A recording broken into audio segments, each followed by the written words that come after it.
Assalamualaikum warahmatullahi wabarakatuh. Selamat siang anak-anakku. Alhamdulillah kita ketemu lagi dalam pelajaran sejarah kebudayaan Islam yang pada kali ini kita akan belajar tentang materi sejarah masuknya Islam ke Indonesia. Baiklah, sebelum kita memasuki materi, ini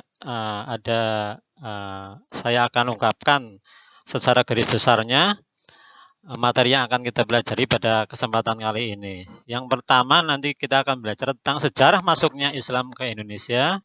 Terus selanjutnya adalah bukti adanya Islam di Nusantara. Kemudian penyebab mudah berkembangnya Islam di Nusantara. Dan yang terakhir nanti kalian belajar tentang alur perjalanan para pedagang Arab di Indonesia.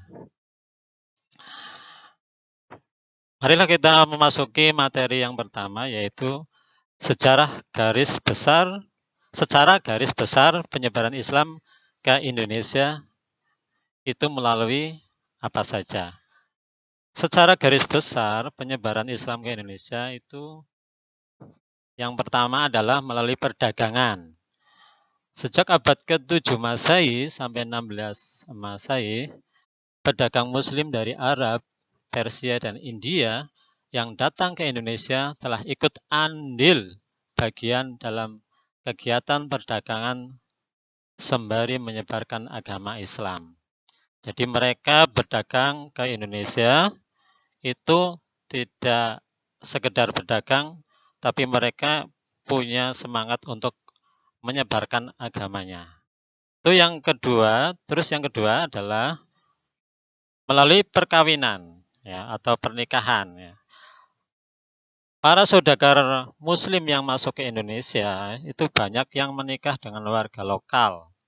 Sebelum menikah, para wanita pribumi diminta untuk mengucapkan syahadat sebagai tanda masuk agama Islam. Yang ketiga, melalui pendidikan.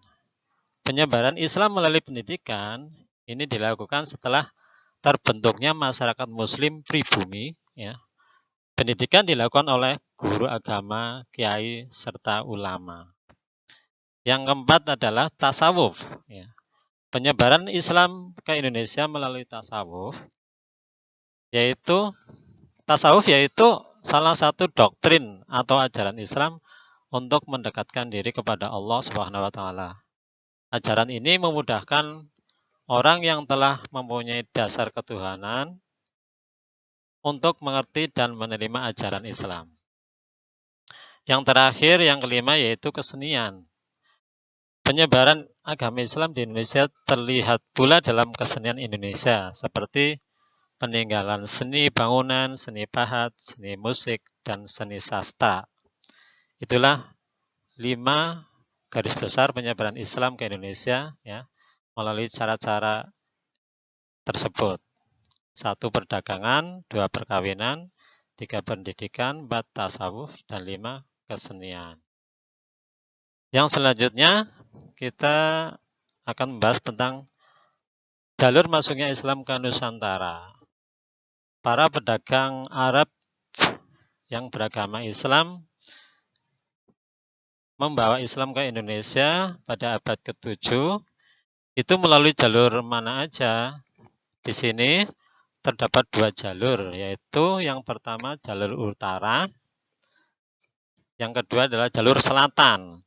Jalur utara adalah dari Arab menuju Damaskus, masuk ke Baghdad, terus ke Gujarat, pantai barat India, masuk ke Sri Lanka, baru ke Indonesia.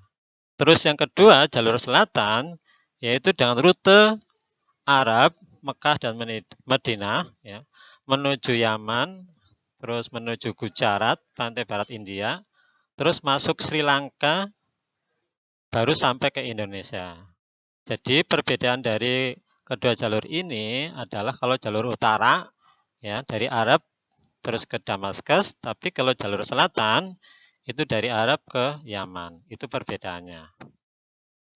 Terus faktor apa saja yang menjadikan Islam itu mudah diterima di Indonesia?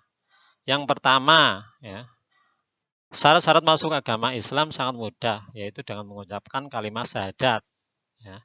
Dengan mengucapkan kalimat syahadat itu sudah cukup untuk seseorang itu masuk ke agama Islam. Yang kedua, ajaran Islam tidak mengenal kasta-kasta. Ya. Yang membedakan manusia di hadapan Allah adalah ketakwaannya. Sementara kalau agama-agama yang lain seperti Hindu Buddha itu mengenal kasta-kasta seperti kasta Sudra, kasta Brahmana, Ksatria, dan sebagainya. Mungkin ini yang menjadikan salah satu orang pribumi itu tertarik untuk memeluk agama Islam. Terus yang selanjutnya adalah upacara-upacara keagamaan Islam sangat sederhana dan tidak harus mengeluarkan banyak biaya. Yang keempat, agama Islam yang menyebar di Indonesia itu disesuaikan dengan adat dan tradisi bangsa Indonesia. Selanjutnya, sifat bangsa Indonesia yang ramah tamah memberi peluang untuk bergaul lebih erat dengan bangsa lain. Ini memudahkan para pendakwah untuk menyampaikan agama Islam karena sifat dasar bangsa Indonesia yang ramah tamah itu memudahkan mereka.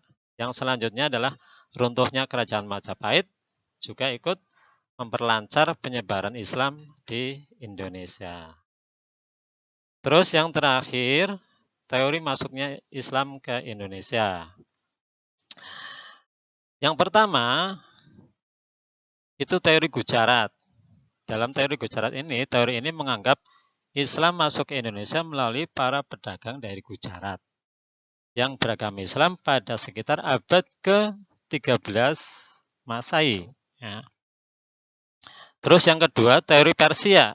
Teori Persia ini mengatakan bahwa Islam masuk ke Indonesia melalui peran para pedagang Persia yang dalam perjalanannya singgah ke Gujarat sebelum sampai ke Nusantara sekitar abad ke-13 Masehi.